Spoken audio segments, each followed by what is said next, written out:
Oi, gente, tudo bem com vocês? Já tem um tempo que eu não faço um vídeo respondendo perguntas de prova, então hoje, para matar a saudade, eu separei algumas questões de medicina nuclear. É um assunto que eu particularmente amo, né? Já trabalhei na área, então eu gosto muito de tudo que for relacionado à medicina nuclear. E separei algumas questões da banca AOCP, que a gente vai responder e eu vou comentar algumas coisas com vocês. Então, se você gosta desse assunto, se vai fazer prova, se tá passando por aqui, já se inscreve no canal, deixa muitos likes e também me segue nas redes sociais, tá? O meu Instagram é o monica.germano com 2 Os. Bom, eu separei algumas perguntas, vou fazer alguns comentários nas respostas e espero que isso ajude vocês nas dúvidas que vocês tiverem. E se tiver mais alguma outra dúvida que surgir, pode deixar aqui nos comentários, tá?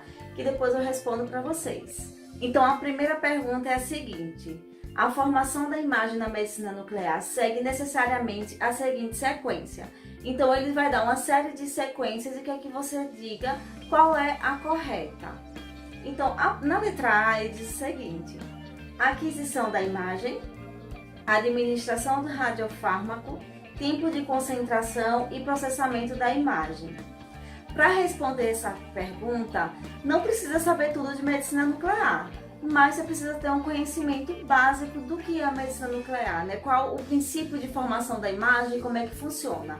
Então, a medicina nuclear, o paciente é a fonte de radiação, né? A gente vai injetar o material radioativo no paciente, né, que é o radiofármaco, e através disso a gente vai conseguir obter imagens da parte do corpo que se quer estudar.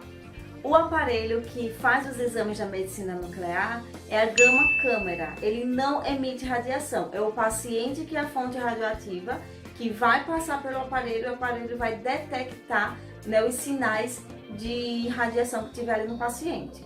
Então, na letra A, ele diz que o primeiro passo é a aquisição das imagens. Mas não tem como a gente adquirir uma imagem sendo que o paciente ainda não recebeu o radiofármaco, né? Ainda não foi injetado ou ingerido o radiofármaco. Então, essa resposta está errada. A letra B é a correta, eu não vou comentar sobre ela agora, vamos para a letra C. Diz o seguinte: começa com a administração do radiofármaco, tempo de relaxamento T1, tempo de relaxamento T2, processamento da imagem. Bom, aqui a gente pode observar que misturou um pouquinho, né, as áreas da radiologia. Então, quando a gente fala em tempo de relaxamento, a gente está se referindo à ressonância magnética. Então, não tem nada a ver com medicina nuclear, tá? Não existe esse negócio de tempo de relaxamento de T1, T2, nada disso. Então, automaticamente errada. Na letra D diz o seguinte: aquisição da imagem, administração do radiofármaco. Então, daí a gente já pode eliminar, né? Não tem como a gente primeiro adquirir a imagem e depois ingerir o radiofármaco, porque o paciente já precisa estar com material radioativo em seu corpo antes de adquirir as imagens. Na letra L diz o seguinte: administração do radiofármaco, processamento da imagem, tempo de concentração do radiofármaco e aquisição da imagem. Então, assim, teve algumas inversões, né, de ordem. A aquisição da imagem ficou como a última coisa, sendo que a gente já processou a imagem antes. Então, totalmente errado, né? Não tem como você processar uma imagem que você ainda nem fez. Concordam? Então, a gente percebe que não precisa saber tudo de medicina nuclear, né? Apenas o básico, né? Saber que primeiro o paciente ele precisa receber o radiofármaco, seja na veia, seja ingerindo, né? Vai depender muito do exame que ele vai fazer. Depois a gente precisa de um tempo para que esse radiofármaco se concentre no órgão que se quer estudar, né? Ele também é conhecido como traçador radioativo, porque ele vai direcionado no órgão que você quer estudar. Então, geralmente vai depender aí do exame que vai fazer. Tem exames que precisa de 3 horas, outros 15 minutos. Então, depende muito disso. Mas tem esse tempo. Depois a gente vai adquirir as imagens e depois fazer o processamento. Então, é uma questão bem simples de responder. Não tem como perder uma questão dessa, tá, gente? Até usando a lógica mesmo, dá pra gente marcar corretamente. Então, vamos para a próxima pergunta. Paciente oncológico com suspeita de metástase óssea. realizará exame de cintilografia óssea. Nesse caso, o radiofármaco utilizado é... Bom, para essa questão a gente precisa entender um pouquinho a mais, né, um nível mais elevado aí da medicina nuclear, porque a gente precisa saber quais são os radiofármacos utilizados para os exames, né, para os órgãos que se quer estudar. Então eu vejo essa questão com um grau de dificuldade um pouquinho maior. Precisa estudar um pouquinho a mais, né, precisa tentar e decorar, fazer algum meio de colocar esses radiofármacos na cabeça. Mas vamos lá, na letra A ele diz que é o MIB. Então, no enunciado ele quer que você fale qual é o radiofármaco utilizado para fazer cintilografia óssea. Então, o MIB, ele é um radiofármaco utilizado para fazer cintilografias do coração. Ele avalia pontos de infarto e isquemia e também ele é utilizado para fazer cintilografia das paratireoides. Então, MIB, vocês podem associar MIB, miocárdio, né, sei lá. Tentem fazer alguma associação, sei lá, alguma técnica que vocês saibam que o MIB é para miocárdio, né, principalmente, e também é utilizado para as paratireoides, que também é um exame da cintilografia. Na letra B eles colocaram DTPA.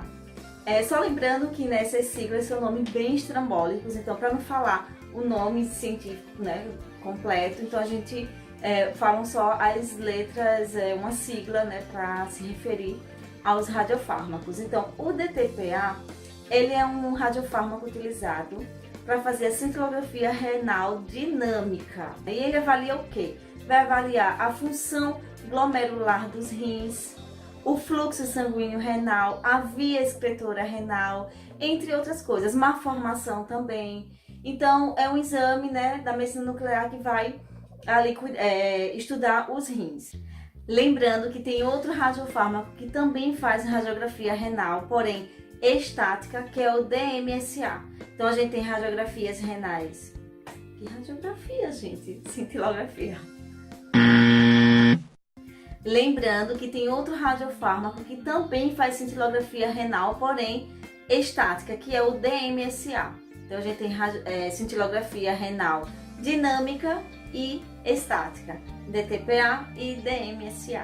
Na letra C ele diz FDG. FDG é a glicose marcada com flúor, que é muito utilizada no PET-CT, tomografia por emissão de pósitrons, que nada mais é do que a união das duas tecnologias, né, da medicina nuclear e da tomografia. Neles são feitos exames do corpo todo, imagens do corpo todo, avaliando tanto a função metabólica, né, a medicina nuclear, como também a anatômica, né, com a tomografia. Na letra dele diz o MDP, né, que é a resposta certa. Esse sim é o radiofármaco utilizado para fazer o estudo, né, da parte óssea, e não apenas indicado só para metástase, né? Ele também é indicado para doenças metabólicas, como a doença de Paget, osteoporose, também fraturas por estresse ou inflamação de prótese, enfim, tem várias outras indicações fazer a cintilografia óssea. E só para finalizar essa questão, letra E, gálio. Gente, o gálio também é utilizado na medicina nuclear e serve para investigar processos inflamatórios e infecciosos desconhecidos, né? Geralmente o paciente sente uma febre, não sabe, né, a origem dessa febre, e aí o gálio é indicado para investigar uma possível inflamação ou infecção. Outra indicação é na avaliação da resposta ao tratamento, extensão e indicação de prognóstico em pacientes com linfoma de Hodgkin ou não Hodgkin, que é o câncer, né, que se origina nos linfonodos. Então também tem essa aplicação, o gálio. Então é isso, gente. Resposta correta, a letra D, MDP. A próxima questão diz o seguinte: os isótopos ideais para fins terapêuticos são associados à emissão de beta, cujos exemplos típicos são. Então, para responder essa questão, a gente precisa ter o conhecimento dos decaimentos, né, dos materiais radioativos. Tem alguns materiais radioativos que decaem apenas em beta, né? Eles são ideais para fazer terapias e tratamentos na medicina nuclear. Já aqueles materiais que decaem em gama, né, eles são específicos para diagnóstico. Lembrando que tem alguns materiais que tanto decaem em partículas betas como também em radiação gama. Então vamos analisar as alternativas. Letra A, ele diz samário 153 e iodo 131. O samário é um radioisótopo que decai emitindo partículas beta, então sim, ele é ideal para tratamento, né, para fazer terapias na medicina nuclear. E ele é utilizado para tratamentos de dores ósseas causadas por lesões de metástase óssea. Então, ele sim é uma resposta correta. Mas vamos ver o outro, né? O iodo. O iodo 131 é um radiofármaco que, em seu decaimento, ele emite tanto partícula beta como também radiação gama. Então, está correto, né? A letra correta é a letra A. Então, o iodo 131, ele tanto faz o tratamento de doenças benignas, como o hipertiroidismo, como também trata doenças malignas, como, né, o caso do câncer da tireoide. E aí, na letra B, ele diz samário e gálio, né? Eu já comentei sobre o gálio, ele serve para diagnóstico. Então, a letra C, gálio, iodo, e talho e índio. Então, tanto talho quanto o índio, quanto o galho, todos esses emitem radiação gama e são utilizados aí para fazer diagnóstico, né? Apenas para diagnóstico. A próxima pergunta é uma pergunta que eu achei assim interessante, é uma questão muito fácil sobre física das radiações e eu acredito que vocês aí já sabem. É claro! Mas vamos lá. Existem 3 tipos de radiações que os radioisótopos podem emitir. Assinale a alternativa que apresenta estas radiações. Muito fácil, né? Letra A, raio-x, pósitrons e gama. Errado, né? Letra B, alfa, beta e gama. Achamos a resposta certa. E C, alfa, gama e raio-x, beta, gama, nêutrons, pósitrons, raio-x e nêutrons. Então a gente sabe que os radioisótopos eles emitem partícula alfa, partícula beta e radiação gama. Se você ainda não sabe essa questão, meu amor, vai estudar.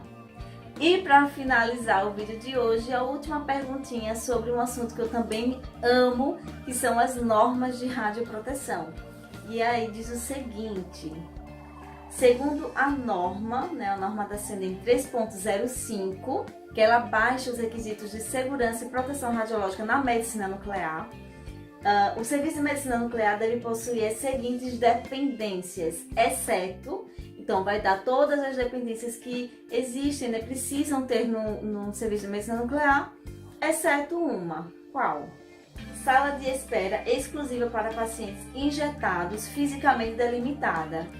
Sim, gente, todo serviço de medicina nuclear precisa ter uma sala reservada, né, delimitada, para todos os pacientes que vão fazer os exames de medicina nuclear, porque são pessoas que serão fontes radioativas, né, vão receber um material radioativo e vão virar, né, fontes radioativas, precisam estar ali separadas das demais pessoas, pelo menos naquele instante ali da realização do exame, né, no tempo de espera para a realização do exame.